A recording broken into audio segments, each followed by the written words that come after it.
My cat Freddie loves to be brushed and cuddled. But stirring up his cat allergens meant sneezing and itchy eyes. Then I found Purina One Live Clear. It's cat food that reduced the major allergen and my suffering in as little as 21 days. Now, we feel closer than ever. If you have issues with cat allergens, you really need to try Purina One Live Clear.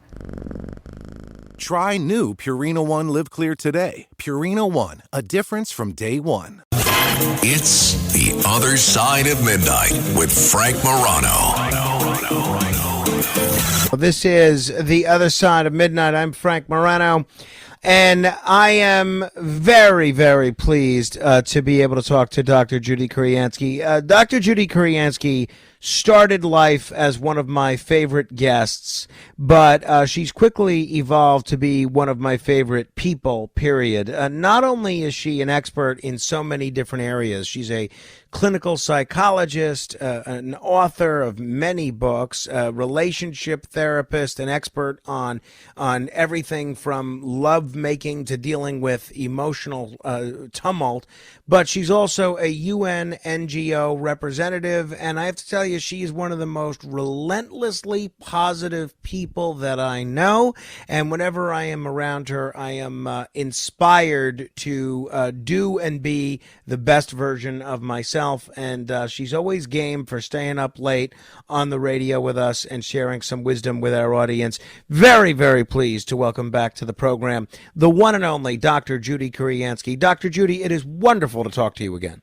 Oh, it's always wonderful to talk to you. We go back a long way, and there's nothing like good friends in these days. So Amen. Bless you, bless you, bless you. And for all those lists of things that I do, add representing the African government, Sierra Leone at the United Nations, and theater investor, people will often say, wait a second, is this the girl who was talking about masturbation and the G-spot on none other than WABC radio, and from midnight to 5 in the morning at times? I mean, I'm with you about all night.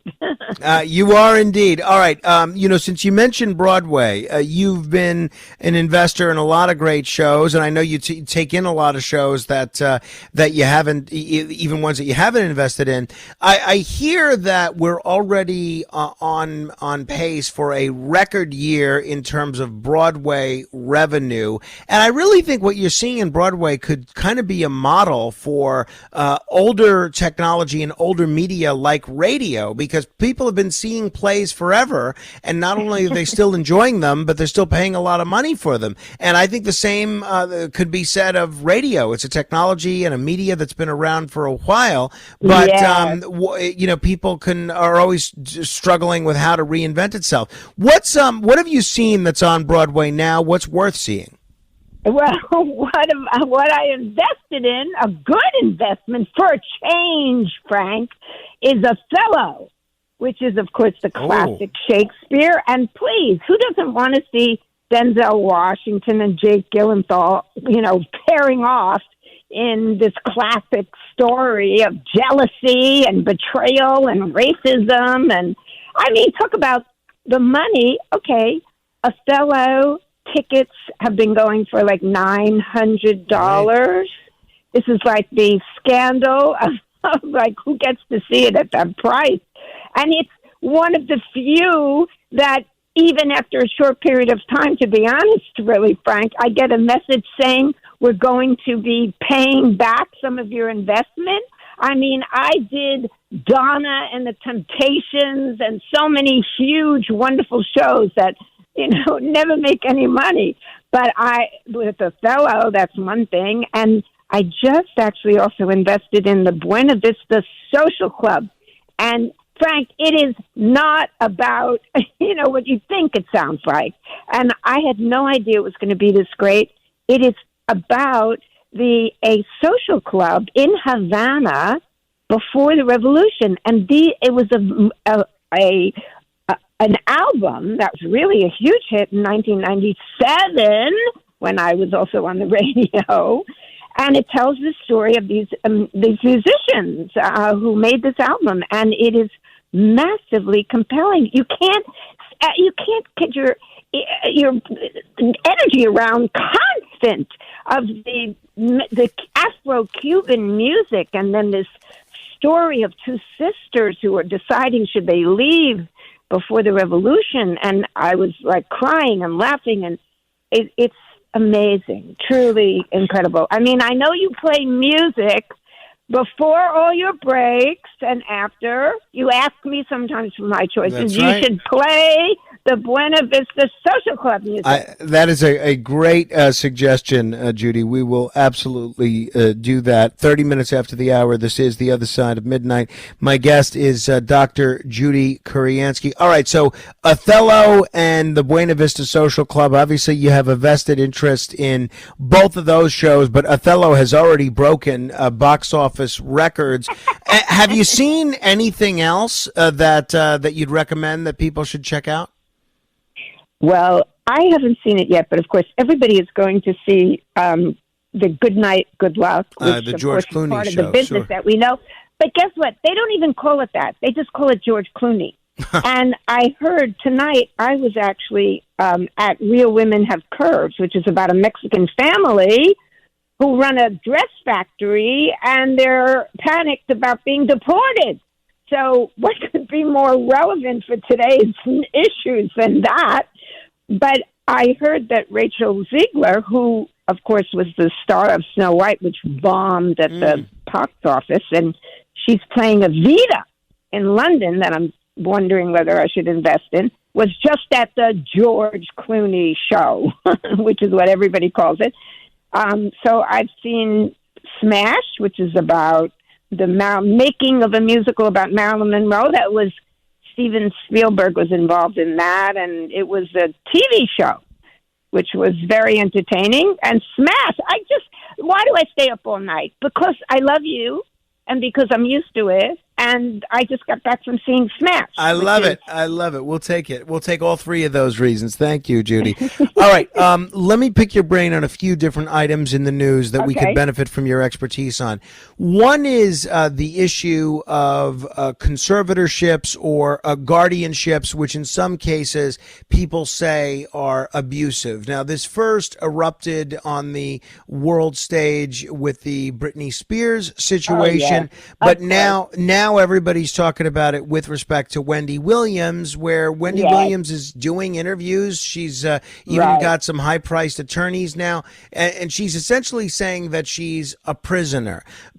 Obviously, I don't think that you've talked with her or examined her directly since she's been in this conservatorship, but based on your read of the situation, Judy, what's your take on what we're seeing from Wendy Williams? Well, it's not just Wendy, but Kanye West, of course, Britney Spears, you mentioned. I mean, these are people who have psychiatric conditions that I would say, and, like that. It's not fair for me to, diagnose them without seeing them, or even then, that whole issue about being confidential. But there's been in the news that Kanye West, by the way, has a bipolar disorder. I mean, and he is a very strange character, and his moods are volatile, and he is absolutely outrageous, and he's out of control. So he deserves to really have somebody overseeing him. And Wendy Williams, since you mentioned her, also has had psychiatric issues, and she claims, though, this is very interesting, because this relates to Joe Biden, who, by the way, was at the opening of Othello when I was there as well. And it was a big deal. He was there with Joe Biden. How was he greeted, by the way? How was he greeted by the crowd when he was there at Othello? Oh, God. They stood up and cheered, and it did not stop. Really? It was endless cheering. And a friend of mine actually talked to him because he was sitting a few rows in front of him, actually. He was in the 8th row, and my friend was in the 1st row. But in Broadway, it's actually better to be in the 8th row. You don't want to be that close up. Anyway, he was talking to him, and Joe Biden said something to him like, Well, I should have read the play before I got here. But listen, I really knew that Joe Biden, President Biden, who, by the way, gave me an award the last day of his presidency. I received his Presidential Achievement Award for volunteer service to the country. He was not there that night, and I'm not surprised, and there was a big apology about it because it was very late at night. But anyway, this goes back to Wendy Williams. I'm going to bring it together. The point is that I knew that President Biden had a major cognitive disorder a very long time before it came to light, before anybody talked about it. It was very obvious to me because I worked at Columbia Medical School decades ago. And when I first started out in my career, a little before you knew me, with people who were cognitively disordered. And we used to compare at this project I worked in, the USUK project at Columbia, the difference between organic brain syndromes and psychiatric depression. And I just read the signs about his mental decline way early. And there is a 10-question questionnaire that you go through to find out if somebody has an organic brain syndrome or the beginnings of it. And Wendy Williams, this is where it comes together, said that she had taken that test and she had passed it. So she is disputing, obviously, her psychiatric problems. Now, what are the questions? Might you want to know? Yes, I'd like to know if I could pass. Okay, I'm going to ask you then. What day is it? It is Friday. Ooh, Thursday night also. What is the date? April, see, that's tricky, but because I do have it in front of me. It's April 4th. I'm going to close my eyes for the next one in case it's another one in front of me. Okay. Who is the president of the United States? Donald J. Trump. Okay. What city are you in? New York. Okay. What's the state? Same, New York. Okay. You get my drift? Yeah. They're simple questions that really tell whether you're alert. Do you know the time? 37 minutes after the hour. But so in the case of Wendy Williams, right? And then I'm going to ask you about Kanye West in a second. If she can answer those questions, does she have a point when she says that she should not be in such a restrictive conservatorship and that maybe the people around her are taking advantage of her and trying to keep her institutionalized? How do we know if someone, and especially if they're not a celebrity, but how do we know if someone is being taken advantage of or oppressed by family members or those around them?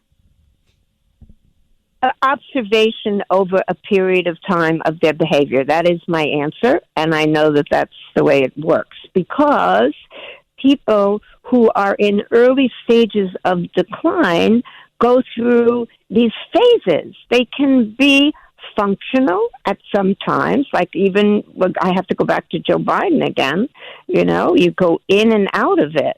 And so you really have to observe the person over time to recognize that they are not, besides those questions, not capable of focusing, getting unstable in their walking, totally incapable of taking care of the normal things of life, like brushing their teeth or, being able to have your keys and all those things that people sometimes normally can forget, but we're looking at these things over time.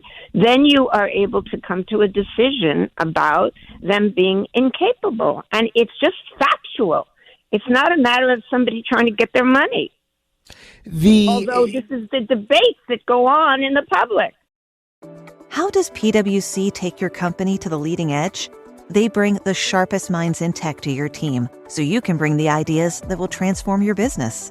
They're passionate about your industry, so you can walk into any room with every advantage. and they're with you every step of the way, so you can know you're headed in the right direction. PwC builds for what's next, so you can get there now. Get started at pwc.com/us/leading edge. This episode is brought to you by Loom by Atlassian. Are you feeling stuck at work? Get your team unstuck with Loom video messaging and move work forward. Use Loom to simultaneously record both your screen and yourself to share a quick update, provide feedback, train a colleague, and everything in between. Plus, add Loom AI to your meetings for instant written notes and recordings. Try Loom today at Loom.com. That's LOOM.com. This episode is brought to you by GM Genuine Parts and AC Delco. Get the most out of your vehicle with GM Genuine Parts and AC Delco original equipment. The only parts designed, engineered, tested, and backed by General Motors. You can find your perfect fit for most makes and models and choose from 3 tiers of parts, including GM OE or gold and silver aftermarket parts. Visit gmparts.com for more information. Jif peanut butter. It's that jiffing good, it doesn't really need advertising. So instead, enjoy the calming sounds of the ocean. Jif. Ooh, it's that jiffing good. Get your Jif at Jif.com. In the case of Kanye West, right, who is not currently in one of these conservatorships, but who's running around calling himself a Nazi, having his wives or girlfriends, disrobe in naked, public, right. Posting swastikas and going on a lot of these anti-Semitic, hate-filled Hating rants. Jews and right. How do we know if he's mentally ill and in need? Well, so right, go ahead. Frank, So someone like ill. that, right? Someone like that, should they be in a conservatorship and not be in control of their own finances, their own life, basically? Yes, they should. In my view, yes. In some psychiatric assessment, absolutely, because they could end up being a danger to people and to themselves. So, and he's already out of control. That is the criteria there. The person is out of control. He is not socially adapted, and really able to be trusted. So the thing is, the families need to get together and have an intervention. That's actually what we call it. It's an intervention, just like somebody's in drugs. That's what you have to do. And sometimes people are even afraid. You asked about the public and for people in general.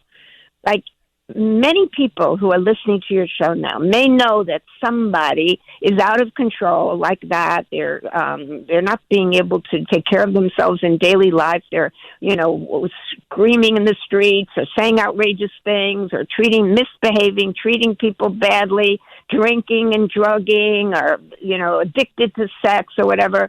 And they have to get together and have what's called an intervention.